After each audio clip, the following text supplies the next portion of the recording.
Okay, so chapter 11 is all about how cells talk to one another or communicate with one another. Clearly, they cannot talk, and so therefore, how they communicate with one another is usually through a molecule. Like one type of cell will release a molecule that will bind the membrane of another type of cell and therefore cause a change to happen in that kind of cell.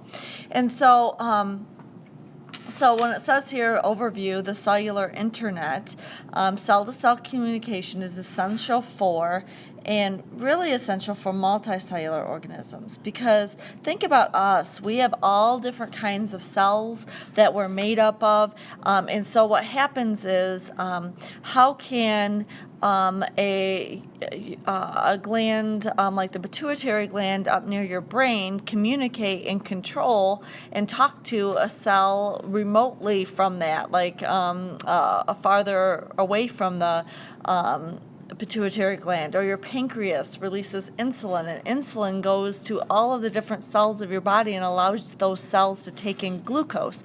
And so how does the pancreas control that? And it does that by producing insulin, which is actually a type of hormone. So in multicellular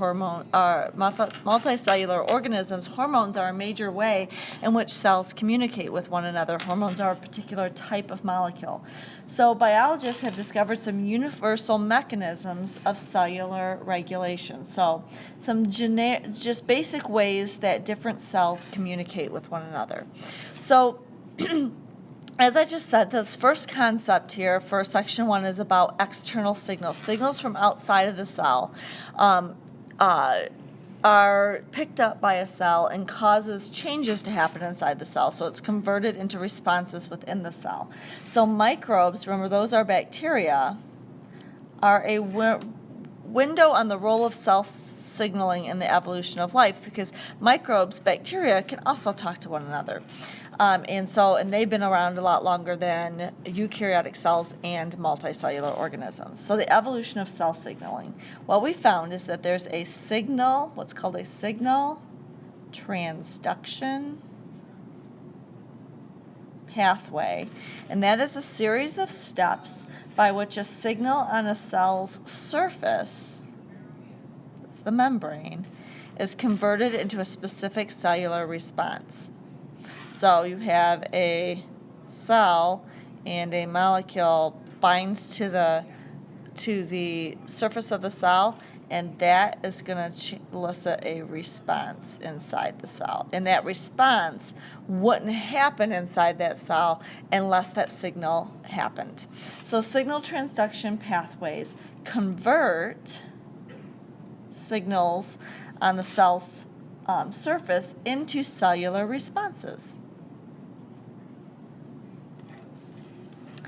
And different pathways are similar. So pathway similarities suggest that ancestral signaling molecules evolved in prokaryotes,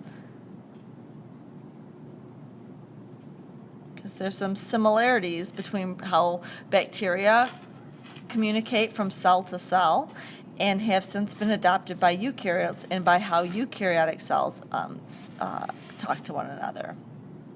So this bullet up here is talking about this. Okay, so let's look at the next picture. So this is of yeast. So this is an example of yeast exchanging mating factors. So here are two different yeast cells, two different types, yeast cell mating type A and yeast cell mating type alpha. And so how do they know to mate and fuse together? And it's because of the receptors that they have in the membrane, as well as the molecules they release. So notice the alpha produces alpha factors that it releases out of that cell. And notice that the mating type A happen to have receptors that the alpha factor fits into. So that's what this is showing you here.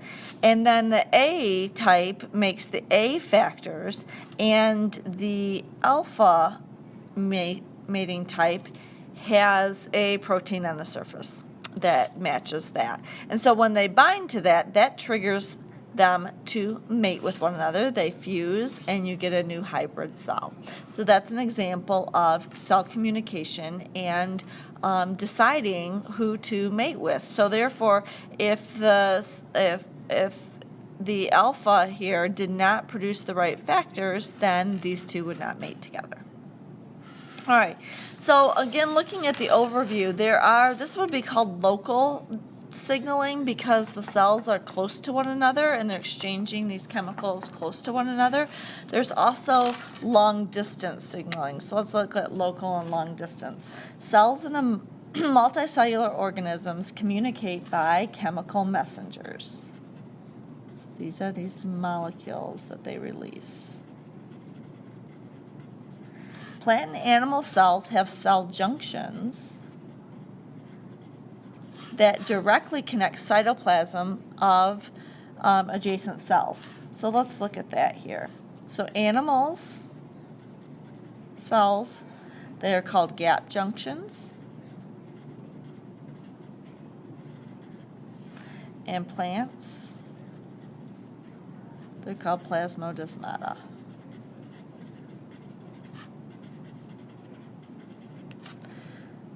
And we'll look at these on the next page in just a second. Let's do this bullet. In local signaling, animal cells may communicate by direct contact.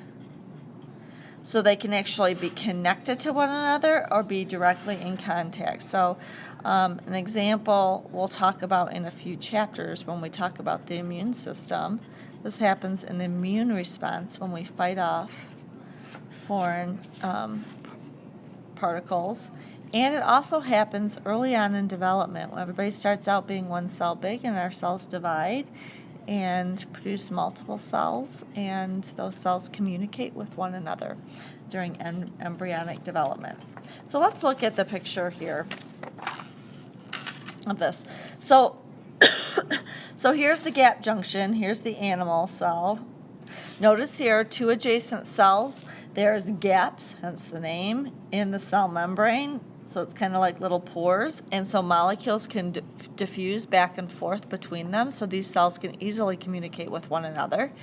Plant cells, there's the plant cells, plasmodesmata. Plant cells, remember, have the cell wall as well as a cell membrane, so this is junctions, pores through both of those to connect the cytoplasm, and they can communicate with one another, so the molecules can diffuse back and forth.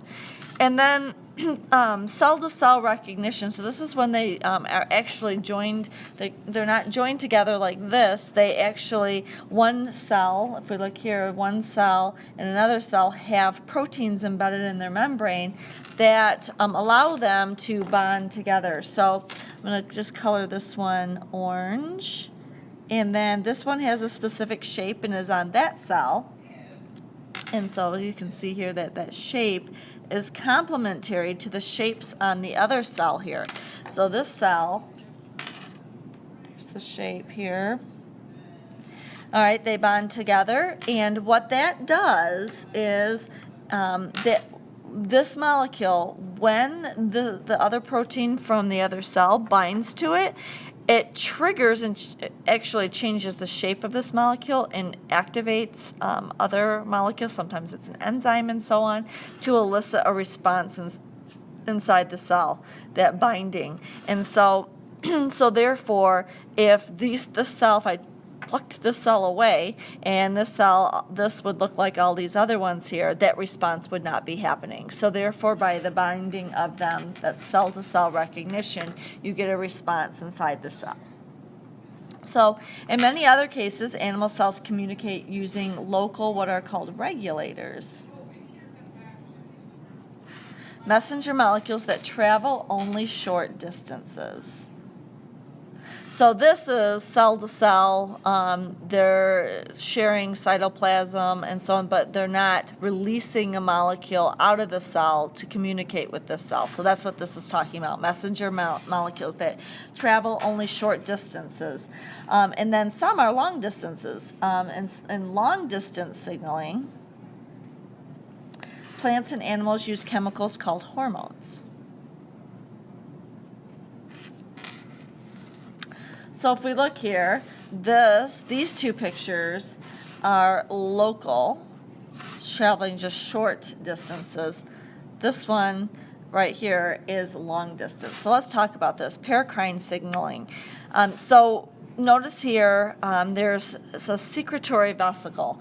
And this is a secreting cell because it's going to secrete a lot of things. So this would be like the vesicles that are produced at the end of the endomembrane system, like when molecules are made by the rough ER, then they butt off in a vesicle and go to the Golgi apparatus, get modified and butt off and go to the cell membrane to be released. Here we go. This is what's going on. So these guys are releasing molecules that are called local regulators, and they diffuse through the extracellular fluid. Extracellular fluid is the fluid outside of the cell.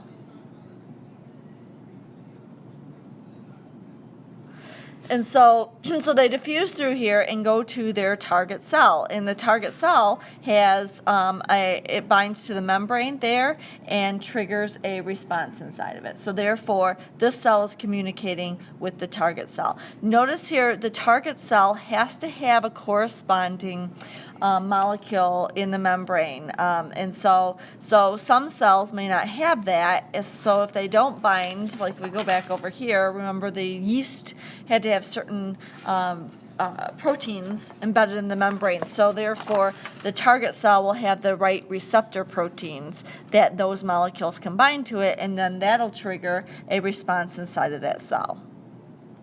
And synaptic signaling, this is happens in your neurons. So we're going to talk about that in a couple chapters as well, the nervous system. And so here is the end of a neuron communicating with the next neuron. A neuron is a simple cell of the nervous system, and they do that by sending out special chemicals called neurotransmitters. And the neurotransmitters released by one cell bind to the membrane of another cell and causes a change to happen in that cell. So in this case here, the target cell is stimulated and it's going to cause a change. Both of these are local regulators because the molecules aren't traveling very far. If we look at long distance signaling, this is a lot of hormones that we have. So your endocrine system is made out of many glands that produce hormones. What do hormones do? Hormones are produced in one part of your body, are secreted. Here's the exocytosis.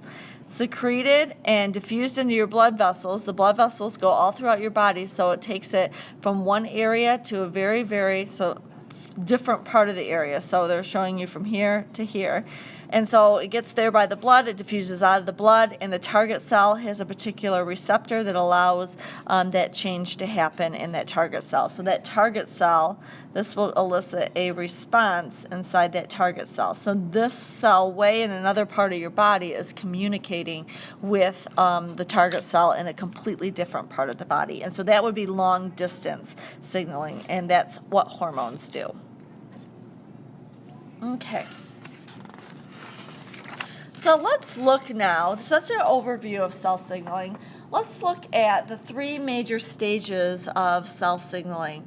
So this guy named Sutherland, Earl W. Sutherland, studied cell signaling a lot, and he discovered how the hormone, the specific hormone, epinephrine,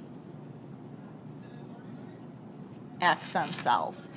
And we'll talk about this as we go through this next couple sections, this epinephrine. So there's three stages.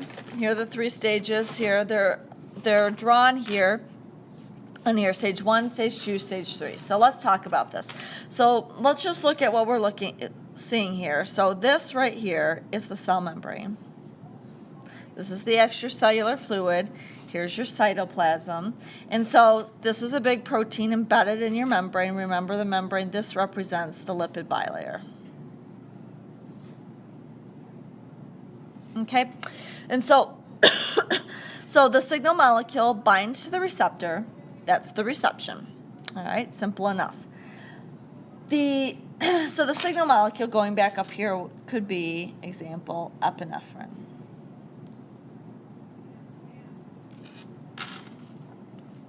So then notice the epinephrine never enters the cell. what happens is that binding to that receptor molecule changes the shape of the receptor molecule, which activates other molecules called relay molecules. So it activates this molecule, which activates this molecule and this molecule, and then eventually you get your cellular response, the cellular response at the end.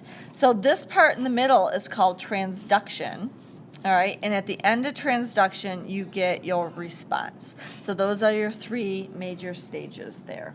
So let's look at, we're going to look right now for the rest of this video at just reception and what kinds of things can happen in reception. So reception, a signal molecule binds to a receptor protein, causing it to change shape. So as I said, it causes it to change shape, will eventually trigger all these other proteins, which is transduction, which then will elicit your response. The binding between a signal molecule, now new word here, is a ligand. The signal molecule is called a ligand. So we can say this is a ligand. And receptor is highly specific. It's due to the shape. All right, so the shape fits into the shape there. So what happens then is a conformational. What does that mean, conformational? It's talking about shape. Change.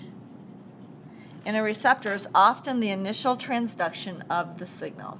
So, when the ligand binds to the receptor and the receptor changes shape, what that's saying is here, it's the initial transduction of the signal. So that's going to start the transduction pathway here. All right, the signal transduction pathway. Most signal receptors are plasma membrane proteins, just like this picture here shows. All right, plasma membrane, embedded in the plasma membrane. Exception, there are some that are intracellular receptors. This means inside the cell. So some receptor proteins are intracellular receptors. And what that means? Found in the cytosol or nucleus of the target cells. So this means, let's draw it up here, this means that sometimes, instead of the receptor protein being part of the membrane, it's part of inside the cytoplasm. So this is the receptor inside. So what does that mean then? It means then the ligand would have to go through the membrane to get to the receptor, right? That's what that means. So what kinds of molecules can actually get through the lipid bilayer? Because this is what's going to happen. So I'm going to do another ligand here. And this would have to get through the lipid bilayer and get to the receptor inside the cell. So, can you remember what kinds of molecules? These guys are actually small or hydrophobic.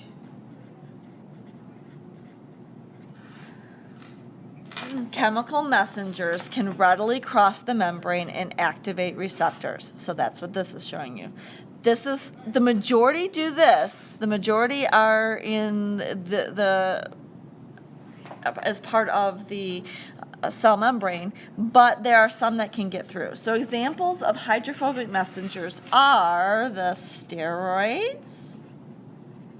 So steroids are hydrophobic. Remember, steroids are part of the lipid family. And thyroid. We're going to talk about thyroid hormones a little bit later, of animals are examples of these guys. So an activated hormone receptor complex can act as a transcription factor, turning on specific genes. So what does this mean? We're going to look at the next picture in just a second, but before I do that, I want to explain what this transcription thing means. So remember genes. Genes are part of DNA. So we have 46 pieces of DNA in our 46 chromosomes, 46 pieces of DNA. On those pieces of DNA, segments of the DNA are called genes. So let's say we have gene A and gene B. Gene A codes for making polypeptide A. So that's a chain of amino acids, right? And then gene B codes for making polypeptide B, peptide B, and so on and so forth. So then what happens is some of these genes don't need to be on all the time. We don't need to make every single protein all the time so they can be turned on and off. Well, sometimes the turning on has to do with a molecule, a ligand. If it comes to the cell, it activates the receptor, which then can turn on the gene, and the polypeptide will be able to be made, and that polypeptide will cause a change to happen inside the cell, and you get a response inside the cell. And that response and that gene wouldn't have turned on and made that polypeptide, that chain of amino acids, let's say it's a finished protein, and that protein does a specific job in the cell that makes a response happen, would never have happened had that ligand not come from another cell. And so that's what the next picture is showing you here. So the next picture shows the hormone testosterone. All right, so here's testosterone.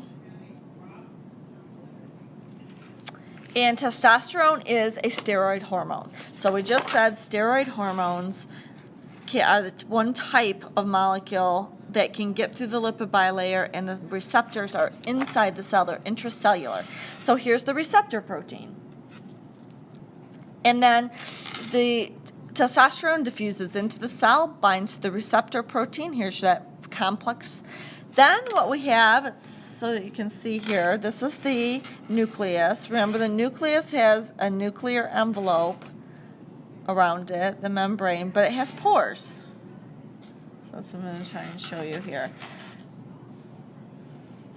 So this is the pores right here, this opening. So therefore things can get in and out of there.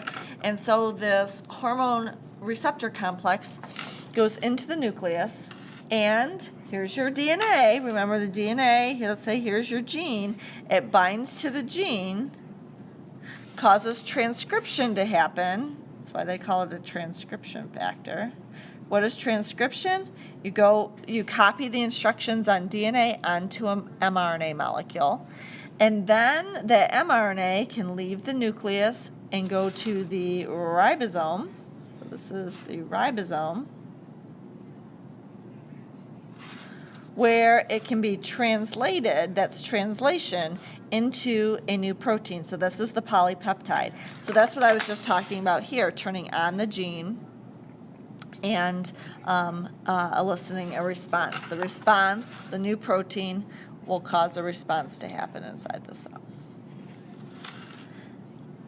And that's how intracellular receptors work. So they are unique, like I said, but most of them, back up here, most of the receptors are plasma membrane proteins. So they're embedded in the membrane. And so that's what the rest of this, notice I put a little orange square around this because that's a type of receptor. And so over here, the rest of the types of receptors are actually in the plasma membrane. They are embedded in the plasma membrane. So let's write here, most water soluble, so hydrophilic things. Signal molecules bind to specific sites on receptor proteins in the membrane. Because water-soluble things, remember, cannot penetrate through the lipid bilayer. So they're not going to actually enter the cell. They're just going to bind to that receptor protein. So let's look at some examples. So here are 3 different examples that we're going to look at that all of these show how different ways that the molecule can bind to these receptor proteins. A G-linked receptor is a plasma membrane receptor that works with the help of what's called a G protein. The G protein acts as an on and off switch. If GDP is bound to the G protein, the protein is inactive. So let's talk about GDP. That sounds an awful lot like ADP. ADP has adenosine, which has adenine, the base adenine. GDP and GTP have guanine, which are both bases in the nucleic acids. And so there's a molecule called GTP, just like there is ATP, that can break down into GDP plus an inorganic phosphate, and that can be a reversible reaction where you can put the phosphate back on to make GTP. same exact thing as ATP. So let's look at this in a picture. Turn your page here. All right, so what this picture, this top picture here, is showing you is an embedded protein. It's trying to give you the idea when we see a protein that looks like this embedded in the membrane. It's really, remember, a chain of amino acids that has the alpha helix and the beta pleated sheets and all the interactions between the R groups to give it its specific site. So then notice it says here the signal molecule binding site. So this is where the molecule binds, the signal binds. So when we look over here in this picture, this is supposed to be the plasma membrane like this, right? Like this. Plasma membrane. When we see this protein, receptor protein embedded in the membrane, it really is like this. And when we look at the, right here, the binding site, it's really part of the amino acid chain. And then notice here down here, get another color here, down here, this part right here is the part that interacts with the G proteins, and I'll explain that in just a second. That's on the inside. So let's look at this picture here. So here, all right, so the G protein linked receptor. Now let's look at the other things here that are on the cytoplasm side. You have this inactive G protein. It's inactive, it's not in the right shape, and it has GDP attached to it, so it's kind of bound together. And then you have an enzyme, and right now this enzyme, we're going to write here, is inactive. So let's write it's inactive. So right now it doesn't work. And so what makes an enzyme work? It has to be in the right shape. So what we're going to try and do is get this enzyme in the right shape. So how does the enzyme get in the right shape? It doesn't get in the right shape unless a signal molecule binds to this G protein linked receptor. So this receptor protein. So then look at here, this is step 1. So let's go to step 2. So if you look at step 2, what has happened from step 1 to step 2? Well, a couple things. The signal molecule bound to the signal molecule, this is your ligand, and this comes from somewhere else. So it's another cell that is communicating with this cell. So the ligand binds, and remember the big picture that when the ligand binds, when we go back over here, it's going to trigger a change to happen inside the cell, which eventually gets to your response here. So what happens is that ligand, once it binds, notice here it triggers the G protein to bind to the receptor, and the GDP, let's put here, GDP detaches, GTP attaches. So this is coming off, this is going on. The enzyme is still inactive. So then let's look at the next picture, picture number 3. So now what happens here, the ligand comes off. So remember the ligand is removed. And that triggers this G protein to now bind to the enzyme. And now look at the enzyme. It has changed shape, and that changes shape makes it activated. So now it is activated, and now this enzyme can work, so it can speed up a reaction, and that reaction is going to eventually lead to a response inside the cell. And so do you see that this enzyme never would become activated unless this ligand binds to it to activate this G protein so that it can bind to the enzyme and change its shape to activate it. And so let's write here that this G protein, what's going on is it binds to the enzyme and activates it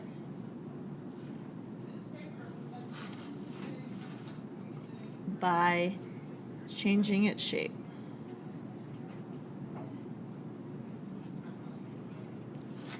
And that shape change activates it, which then realistically will cause a signal transduction pathway. So that's why I put a couple arrows, and eventually lead to the response. And so then when we're all done, the enzyme, it doesn't stay activated forever. And so the G protein detaches, and becomes inactive again. So again, this is your G protein. This is the membrane here. So this is your G protein. Now it's inactive. And it's inactive until it's inactive until another ligand binds. So until another ligand binds to the receptor.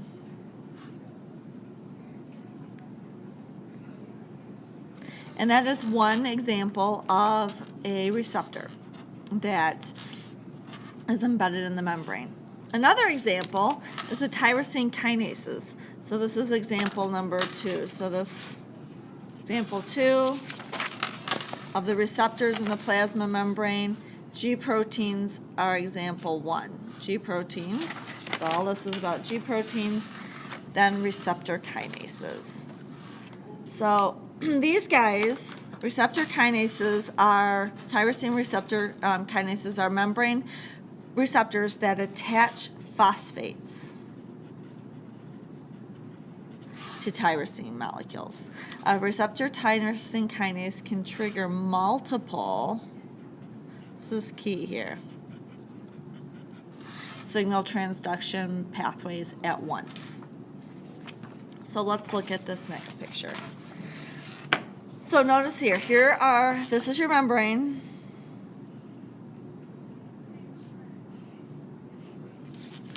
So these are receptors proteins.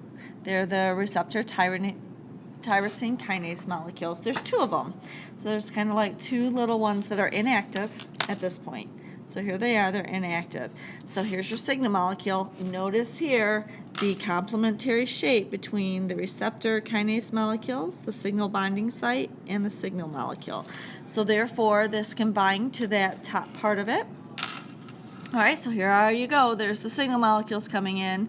And just like the last one, all right, remember the signal molecule changes the shape. And so it always, when the signal molecule binds, it's going to change the shape of the receptor. So if you look here, big shape change, they come together. All right, so they call it a dimer. All right, so there's 2 of them, they come together, signal molecules are still bonded. Then what happens is that these guys now are still not able to elicit a response yet inside the cell. What needs to happen first is step 3. So if you look at step 3, this says it's an activated tyrosine kinase. They have activated tyrosine kinase regions. So this is the TYR. These are the tyrosine regions. All right, and so then look at here, 6 ATP. We're going to use 6 ATP. 6 ATP are broken down into 6 ADP. Where do the phosphates groups go? Because to take off 6 phosphate groups, the 6 phosphate groups have to go somewhere. Well, look at here. They went and phosphorylated these molecules, 1 for each one of these tyrosines. This now makes it fully activated. And so this is a fully activated molecule. So not only did it change shape, but it becomes phosphorylated here. And all of that had to do with the signal molecule. So therefore, this would not be activated unless the signal molecule bound to it. Remember, the signal molecule, another way to say that is it's a ligand, and that comes from another cell. And so another cell is communicating.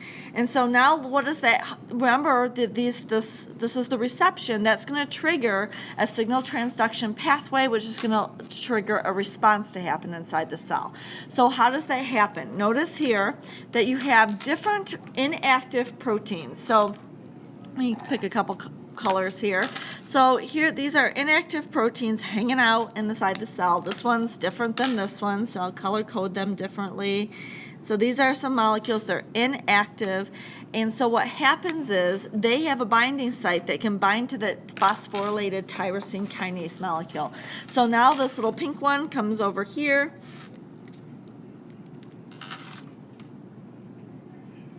and can bind,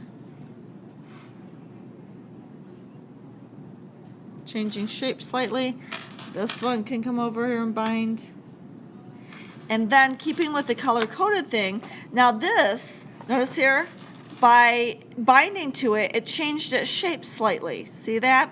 And so that's how it goes from being inactive to being activated, is by binding to that. And then each one of these are the relay proteins. These guys are the first step in the signal transduction pathway. So therefore, this is going to activate another molecule, which is going to activate another one, and so on, and you get a cellular response.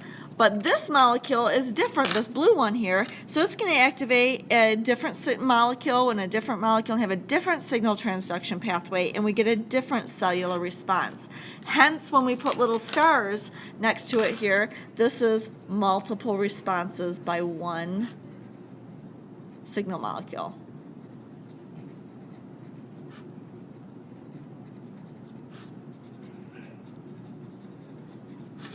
Okay? And so therefore that's unique with that. And then the last one is an ion channel. And so this is, remember we were looking at, so receptor tyrosine kinases is the second example. G-linked proteins were the first example. We're talking about embedded receptors in the plasma membrane. And so I'm going to put a 3 out here. This is my third one, an ion channel receptor. Acts as a gate when the receptor changes shape. So remember, always the signal molecule binds to the receptor, it changes shape, and so this opens the gate. So when a signal molecule binds as a ligand to the receptor, the gate allows specific ions such as sodium or calcium, sometimes it's potassium, through a channel in the receptor in the membrane. So here we go. Let's look at this picture here. So here's your signal molecule. Here's the receptor protein. This is the plasma membrane. So it's embedded in the membrane. This signal molecule is hydrophilic. It's not going to get through the membrane, so therefore it binds to the receptor in the receptor special site in the receptor, so complementary site. The key here is right now, this gate, before it binds to this, there's a gate here, and see there's this dark spot supposed to represent a tunnel here, but the gate is closed and won't allow ions to diffuse from high to low concentration. So let's do high concentration of ions to low concentration of ions. And so it can't get through there because the gate is shut. So let's look at what happens is when that signal molecule actually binds. Now look at what that happens to that gate. The gate is back here. It's like opened.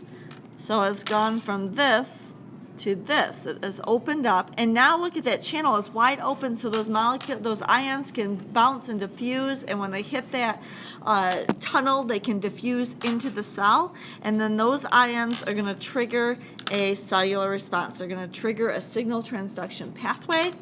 And a response will happen. And so this represents diffusion from high to low concentration. And then we get our response. So then notice here, once the signal molecule, the ligand, comes off, look at here, once it comes off, then what happens to the gate? The gate shuts. And so these guys, because it opens and closes and allows ions through, it's called a ligand-gated ion channel receptor. Big words, long words, but it's descriptive about exactly what happened. So it's gated, it's stimulated by a ligand, and when it's opened, it's an ion channel. All right, and so therefore that will trigger different responses. So these are just 3 different ways that signal molecules can bind to a receptor on the membrane. And this actually happens, let's put an example here. This we'll learn about in a few chapters when we do neurons. Neurons have ligand-gated ion channels that open and close that allow sodium and potassium through. And this is where we'll stop. We'll stop for this video and pick up because we are at the end of 11.2 here, which was all about reception. So if we look at the big picture about where we were at, we've done reception, we've done the overview and then reception. Next, we'll do transduction and the response.